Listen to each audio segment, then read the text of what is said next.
This is my 9-year-old girl. I've had her since she was a hatchling, since she was about 5 weeks old. She's turning 9 in April, so next month. And thanks to really bad veterinary advice, she got a respiratory infection that wouldn't heal. She ended up with metabolic bone disease, which, as you can see, this is the extreme pyramiding all over her shell. And for 9 years old, she's extremely small. And she weighs about 8 pounds. She's still growing. Tortoises grow throughout their life, so you can kind of see the growth rings that are still, they're not always like accurate like tree growth rings, but you can see that they're showing signs of growth. These are bony plates, just like our Earth's formation. They're bony plates that are covered by a thin sheath of keratin, which is the same stuff in our fingernails. And the bone and keratin grows in, and it's kind of soft at first, and then it has contact with the air and the outside environment and hardens up, and they're supposed to grow straight and smooth. And a Redfoot tortoise adult that's grown properly with all the right husbandry and nutrition and lighting and heat and substrate and all that other good stuff should be almost, she was projected to be anywhere from 12 to 16 inches long, and she's about, I'd say about 10 for being her age. And her carapace, the top shell, is kind of like a mountain range instead of being smooth the way that it should be. You can see if you look at her plastron, the undershell, you can see it's very thick and raised, and normally they're quite thin. She's actually quite a bit heavier when you pick her up than a same age Redfoot female, because not only did her bone grow up instead of out, but it also thickened, which means that all the interior contents, all those important things like the lungs and the stomach and the intestines, don't have as much room. And what this means for her is that we have to be really careful what we feed her and how much we feed her and how often we feed her, because if she eats too much, and these guys are opportunistic feeders, they are foraging animals in the wild that are omnivorous, and they will eat anything that they find that's edible, especially in more of what's called the dry season in northern South America, where they are naturally found in a wild state. And so they'll gorge if they find a fallen banana or papaya, or fox poop is a favorite, or anything that's kind of a windfall. They'll eat until they have no more room. And so since she's got this limited interior capacity, she's got a space problem of overcrowding because of how her shell grew and is malformed. So we have to really watch out, because if she eats too much, the way her species has evolved to do, when the food's really good and it keeps coming, then she actually can constrict her interior to the point where she has trouble breathing. And then she goes into kind of like a tortoise version of reverse sneezing, where she's gonna bubble and cough and kind of do this kind of a clucking sound that can last for hours, and nothing relieves it until she starts to process some of what she's eaten, and it moves into her digestive tract and out the other end.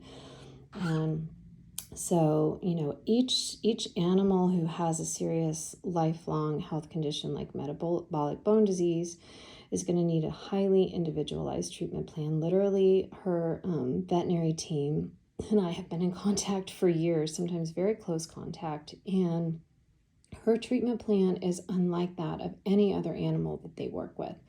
It's unique for her.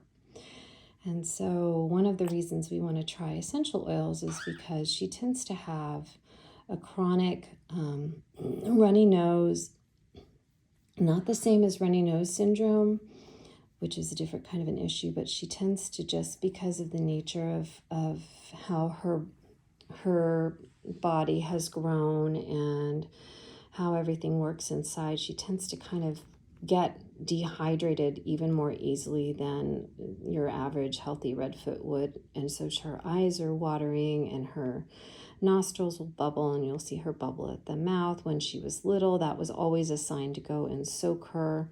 Now that she's older, I still soak her quite a bit more than you would see an adult redfoot getting soaked. She luckily likes her warm baths, and I missed her. She sleeps usually indoors with humidity at night in her own customized inside enclosure, which I call the she shed. It's a large Tupperware with a heat source and a light source, full spectrum UVB light, and her own personalized humidifier, as well as her big plush sea turtle to sleep with, and lots of comfy blankets, right? Yeah, so not pampered and spoiled at all.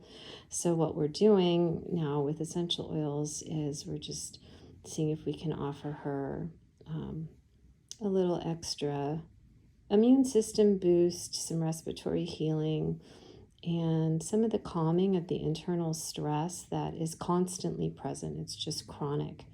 And that may be contributing to some of her, pretty continuous respiratory symptoms, especially right now in the spring, because we've got the oak pollen that's all over the ground. And when you have legs the size of my thumb, you can't really easily get away from the oak pollen. So she'll come in and she's got those little granules in her nostrils, and she's just, she gets irritated just like we all do. We all have symptoms, and so we chose the frankincense to try to get some, a little bit of immune boost and some respiratory relief, and the lavender for some more of an upliftment and some, just some calming to her system, just some of that chronic stress. She's a pretty chill animal, always has been like this since the day we met, but she has gone through a lot. And so, even though you don't always see the stress manifesting in behavior, just knowing her history and having been present for all of it and the cause of some of it, I know for a fact that this girl can always use a little bit more Zen chill, right? You, my love. Yeah. These guys in the wild, gals in the wild, can easily live 50 years if they don't end up plated and served. And so even though I have been told by her expert exotic veterinary team that that's probably unlikely given her situation, nothing's off the table.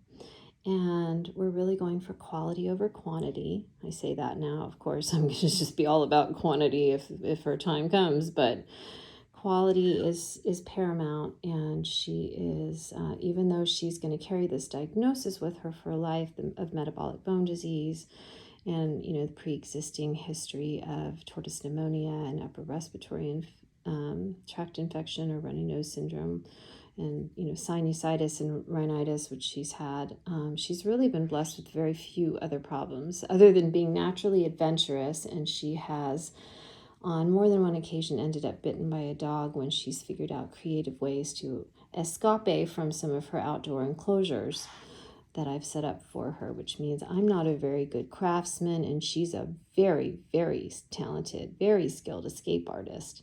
And so there have been a couple times we've had to treat her for just some superficial issues, but she's really otherwise, and I that's a big otherwise with a diagnosis like metabolic bone disease, but otherwise she's really very healthy now, and I have her checked out frequently by our vet team. And other than the scare we had a few summers ago when she developed what looked like a mass internally that turned out to be developing eggs, which is something else that we really want to watch with her, because she doesn't really have enough space here in her hindquarters like a normal red-footed tortoise would to pass eggs naturally. And of course, tortoises and turtles, like chickens and other birds like my cockatiel, my female cockatiel petal, they can produce blanks. Their bodies will naturally they're continually assessing the environmental conditions. How favorable are they for laying a clutch of eggs? And if the eating is good and the temperature is good, the forage is good, she comes across a great spot, and her body says, okay, now she's going to start forming eggs.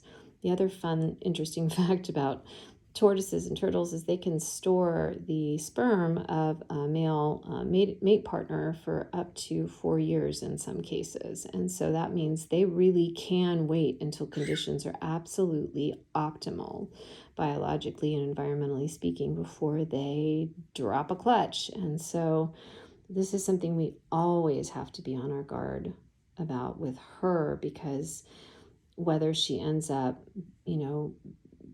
hardening the eggs inside her body and then tries to pass them naturally, or she ends up in a situation of egg binding, which would happen to her if she did try to pass them naturally. Even the surgery to try to remove any bound eggs would be just radically more difficult and dangerous because of the nature of how her body has formed. Just a little fun tidbit in case you're watching this and you're not aware, tortoises don't have diaphragms in the way that we think of diaphragms for warm-blooded animals. What they have is kind of a thin, stretchy web of tissue that connects their front legs and their back legs. And they also don't have a rib cage. Instead, what they have is a shell. This shell is what used to be the rib cage. And so they have their spine, which is fused to their shell. So their shell is very sensitive to touch. Like if I just do a little scratchy right here. Oh yeah, that feels so good, doesn't it? Yes, it does. If I do a little scratchy back here, she just loves this. She loves having her shell scratched. Yes, you do. You love it. So when they breathe, they're using some of the same muscle systems that they use to move. And so they actually have a much slower respiratory rate than warm-blooded animals do. And they sometimes can be observed to breathe in what looks like, episodic periods where they're breathing more in rapid bursts, and then they kind of seem to stop breathing. And so you can see she's not really doing it right now, but this little area right up here, because she doesn't have a lot of natural room the way she would if she had grown properly, when she does want to take a deep breath, and especially after a meal, I'm sorry, sweetheart, sometimes you'll actually see that area pop out. And it looks like, she's kind of plump, but it's actually her lungs are situated up here, and all of her stomach and digestive stuff is back here. And so she does have, especially because of the nature of how her shell is formed, and there's more of a deepening indentation on this side, it's her right side, so she actually does have decreased lung capacity in her right side. So what I often see is this is the side that I'll see. This left side is where I'll see the lung expand and kind of actually even pop out. They also, because they need the musculature up here to help them breathe, a lot of times when they're breathing, you'll see their legs are moving and their heads are moving. And this really freaked me out because she was the first land tortoise that I've ever cared for. And so at first I was like, oh my God, I think my tortoise is broken, because I was looking at her and I was like, why is her head and her legs moving? Is she gonna explode? No, that's just how they breathe. So at any rate, I hope there's so much to learn about these amazing ancient animals. Here's something else really cool. On the side, you see this little patch right underneath here's these two orange patches, and then you've got this kind of this little area right here. That's her ear. All turtles and tortoises, even land tortoises, which are the ones that kind of look like mini elephants. You can see her, I often call her legs her mini elephant legs. All turtles and tortoises still have retained the skin covered ear opening, the ear flap. They've never developed the open ears like other land dwelling animals. And so even to this day, they hear best in kind of more of the subterranean, the lower tones, and their hearing is optimized for listening underwater. Yeah, even though we all know what you would do if you ended up underwater. You float like a rock, as my dad used to say. So, but her hearing is optimized for listening underwater. And so, But her eyesight, on the other hand, is actually, she can see in UV, just like avians, and she's got really acute eyesight and a very good sense of smell, which is why when you were watching the essential oil part, I started by placing the oil far away. And then we moved on to kind of, placing the closed bottle closer to her, and then finally opening the bottle and allowing her to sniff it, because they do have such a good sense of smell. It's one of the ways that one of the senses they rely on the most to find food is their eyesight and their sense of smell. And they have also a really strong ability to geolocate, just like birds. And it's not known exactly how they do it, but they remember where they found windfalls before, good hiding spots, where they saw a predator or anything that scared them. They have really long, really accurate memories. And if you want more on that, just Google Moses the Redfoot Tortoise research, and you'll find some really interesting articles about a redfoot tortoise named Moses who outperformed rats and mice in maze experiments and treat-based recall experiments. They are also very they can be real foodies, and they so if you've got the good stuff, it's amazing what you can teach them. So, right, if the motivation is there, if the reward is right, I mean, look at those nostrils. Talk about windows to the soul. Yeah, nostrils are windows to the soul. Everybody knows this. Yeah. So, and here's another fun fact about redfoots. Everybody looks at, the water turtles as kind of the blueprint for how you're supposed to keep one of these animals. And the truth is that if you look closely, you'll notice her coloration really hasn't changed much from when she was a hatchling to now. And so the dark coloration of the shell with these tiny little light dots, not only does this make her literally almost impossible to find if she's in like a clump of leaf litter or something where you've got that mottled brown underbrush foliage, but her dark colored shell, just like anyone who lives in a warm climate state like Texas, like we live in, knows if you have dark colors on and it's hot out, you're going to absorb a lot of heat really quickly. So these animals do not tend to bask, especially when they're young. They are small, they are bite-sized, they're everybody's favorite appetizer, and so they're going to end up hiding almost 100% of the time under the underbrush. They will come out into little patches of sunshine, soak up a lot of heat really quickly, and move right back into hiding again. So that's another evolutionary adaptation. It's why it's so very important to learn everything we can about each individual turtle, terrapin, or tortoise species. And of course, turtles tend to be the ones that we think of that live almost all of their time in water, even though box turtles are called turtles, and they're good swimmers, but they live almost all of their time on land. So there are abnormalities, there are anomalies, and then we have the terrapins who live in a mostly aquatic environment, sometimes 50-50 in the dry season, but the water they prefer is like brackish or even salt water. And then we've got these guys, the land tortoises, sometimes called turtles too. Some countries use the word tortoise exclusively. Some countries don't use the word tortoise at all, so don't let that freak you out. You can just kind of look at the construction to figure out what sort of basic group of animal you're dealing with. The land animals are going to have more land-based protection, and the water-based animals are going to usually have a lighter, leaner, slimmer construction, and more optimized for speed and maneuverability versus just repelling a predator through blunt force like these guys. I mean, it's pretty tough to bite through that shell when they get bigger than a mouthful can accommodate. So, right? Yeah, she says, I'm a master. I'm a master at living and surviving and now thriving. Yes, I am. Yes, I am. There's so much to learn, but that's why it's so important to learn about, where do they live?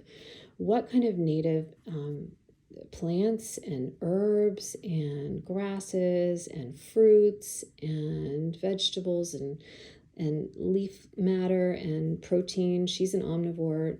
Some animals are exclusively herbivores. Some are really like developmentally segmented, like the box turtle. I also keep box turtles. The box turtle is almost fully carnivorous when they're little, but by the time they start to kind of really flesh out and mature around 5 or 6 years old, you're going to see them probably transitioning to much more of an omnivorous diet, where they're going to be eating a lot more plant matter and fruits and things like that. So it's so important to research every single detail of where that animal comes from, what their habitat is like in the wild, how they get their needs met. These guys are ectotherms, which means that they rely on the environmental conditions to regulate their body temperature. They do not have an internal thermostat, and so it's not enough to throw a blanket on a cold turtle or tortoise. It is not going to warm them up. You need to actually use your own body heat. Or when we had a power outage, a freak ice storm here in Houston, Texas, that threw our power grid off for a week, she cuddled next to our dachshund. He was her heater during the day, and I was her heater at night. I slept with my body literally curled up around hers. That's what they need. And so seasons often affect them more deeply, even than they affect our warm-blooded pets. And they need special accommodation if they're living outside and if they're living inside, to help them adjust. Not all of these animals hibernate, which really is brumation in the world of reptiles. Hibernation is a full-on, we are powering down for the cold season. Brumation is more of a metabolic slowing that ranges from very minimal. Malti here, red-footed tortoise, lives native right on the equator of northern and South America. Really never, I mean, you can't say never ever with global warming and climate change now, but never ever really gets much below maybe 55. And so she has not evolved to hibernate, but she's still going to experience a little bit more of a metabolic slowdown with the natural decrease in the daylight hours and the cooler temperatures. And so it's important to factor that in. Now, my box turtle, Io, is native. She's well, we think she's a she. We won't know for a few years yet. Native here in the Houston area and throughout Texas. She also lives in a very warm climate, but she hibernates.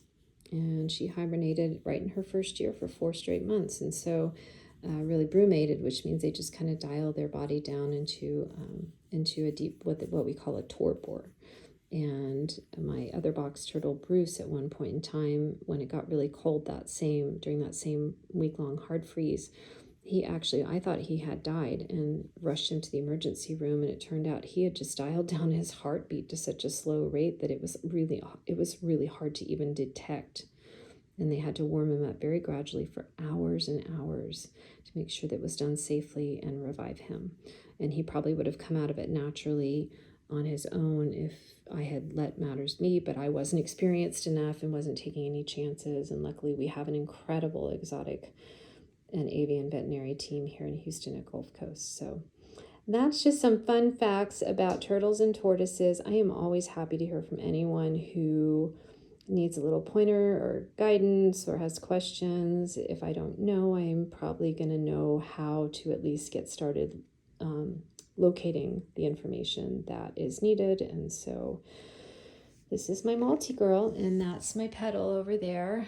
The other fun fact, I'll just leave you with this: turtles and tortoises and birds share a common ancestor, and that is why you see some really surprisingly similar traits in their eyesight and their ability to geolocate. The fact that we call their mouths beaks.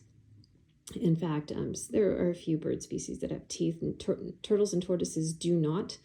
What they have is more like snakes, where they have the really powerful neck muscles that kind of serve to macerate and crush their food on the way down.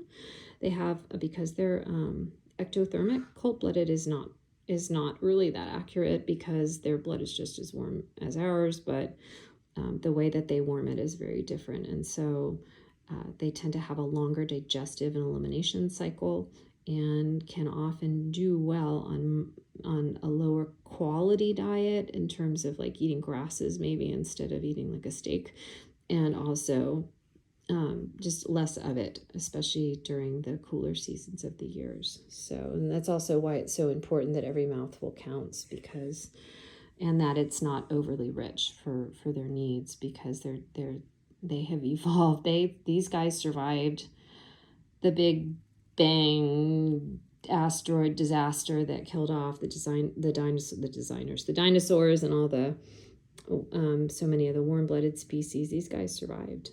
And, really at this point, they are so endangered in so many species and so many parts all over the world that we may end up being the only thing in their lives, in their millennia lifespans to date, that they are not able to overcome. So we really have to do our utmost to cherish and protect and support and adore these amazing, amazing animals. All right. Thanks for listening. Thanks for watching. I hope you enjoyed meeting Malti, and all of our love. Bye for now.